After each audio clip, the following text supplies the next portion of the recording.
আজকে একটি পুরাতন গান কিন্তু খুব বেশি মিস করছি। গানটি হলো, তুমি কি দেখেছো কভু জীবনের পরাজয়, দুঃখের দহন করুণ রোদন, তিলে তিলে তার ক্ষয়, তিলে তিলে তার ক্ষয়। এই গানটি একটি বিশেষ দলের জন্য উৎসর্গ করলাম, কারণ তাদের রাজনৈতিক অধপতন, তাদের নৈতিক অধপতন ধীরে ধীরে প্রতিফলিত হচ্ছে। তাদের এই অধপতনের জন্য এক বালতি সমবেদনা জানাই। গত 17 বছরে তারা কোনো সফলতা পায়নি কোনো আন্দোলনেই। এমনকি গত 1 বছরে অর্থাৎ 5 তারিখের পরে সেখানেও কোনো আন্দোলনে তারা সফলতা পায়নি। সর্বপ্রথম তারা আন্দোলন গড়ে তুলেছিল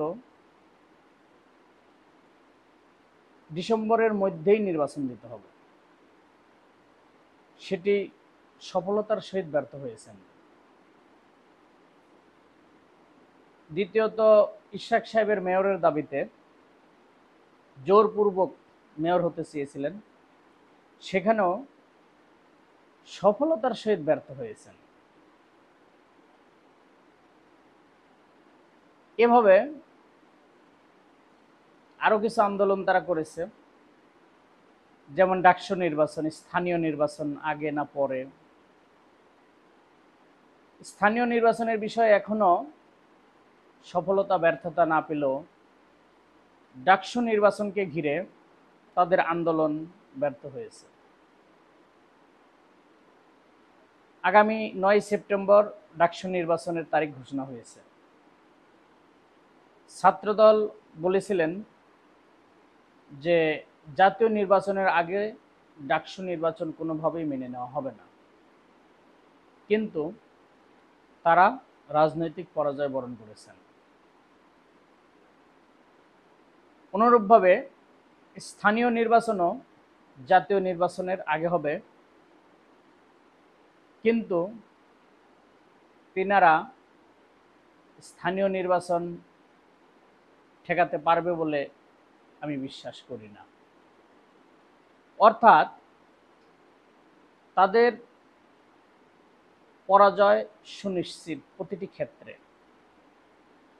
এমত অবস্থায় আগামী নির্বাচন, জাতীয় সংসদ নির্বাচনে কে সরকার গঠন করবে, বিএনপি নাকি জামাত এবং বৈপ্লবিক দল এনসিপি, এই নিয়ে মানুষের মধ্যে এখনো কৌতূহল রয়ে গেছে। কিন্তু বিপ্লবোত্তর দেশে বৈপ্লবিক দল ছাড়া অন্য কোনো দল সরকার গঠন করেছে এমন নজির আমার জানা নেই। সেক্ষেত্রে যদি আপনারা জানান, দয়া করে একটু জানাবেন। তবে আমার দৃষ্টিতে বৈপ্লবিক দেশে অবশ্যই বৈপ্লবিক দলের ক্ষমতায় আসাই সমীচীন, কেননা তাদের হাতেই দেশ নিরাপদ এবং দেশ ভালোভাবে পরিচালিত হবে বলে আমি মনে করি। এমত অবস্থায় বিএনপি কি করবে তাদের রাজনৈতিক পরাজয় বরণ করলে? তারা আদৌ মেনে নিতে প্রস্তুত কিনা সেটি নিয়ে রয়েছে সংশয়। যদি তারা মেনে নিতে প্রস্তুত না হয়, তাহলে তাদের জন্য আরো ভয়াবহ দিন অপেক্ষা করছে। এই অবস্থায় বিএনপি তাদের চাঁদাবাজি, টেন্ডারবাজি, বিভিন্ন যে অকাম কুকামগুলা করে বেড়াচ্ছে, তার খেসারত আরো দীর্ঘ সময় ধরে তাদেরকে বয়ে বেড়াতে হবে। তারেক রহমান দীর্ঘ 1 বছরও দেশে আসতে পারেননি। কতটা ভীতু হইলে একজন রাজনৈতিক নেতা দেশে আসতে পারেন না, এটা আপনারা অনুমান করতে পারছেন।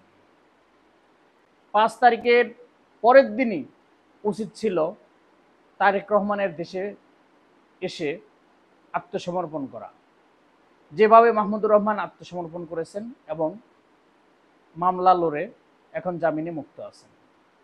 তারেক রহমানেরও উচিত ছিল ঠিক একইভাবে দেশে ফিরে রাজনৈতিক স্থিতিশীলতা তৈরি করা, কিন্তু তিনি এতই ভীতু যে এখনো পর্যন্ত দেশে আসার কোনো সুখবর উনি দিতে পারেননি। এটিও বিএনপির একটি বড় রাজনৈতিক পরাজয়। ফলে আগামী নির্বাচনে বিএনপির ভরাডুবিটি নিশ্চিত অনুমান করা যায়। দেখা যাক আগামী নির্বাচনে কি হয়, সেই প্রত্যাশায় রইলাম। ধন্যবাদ।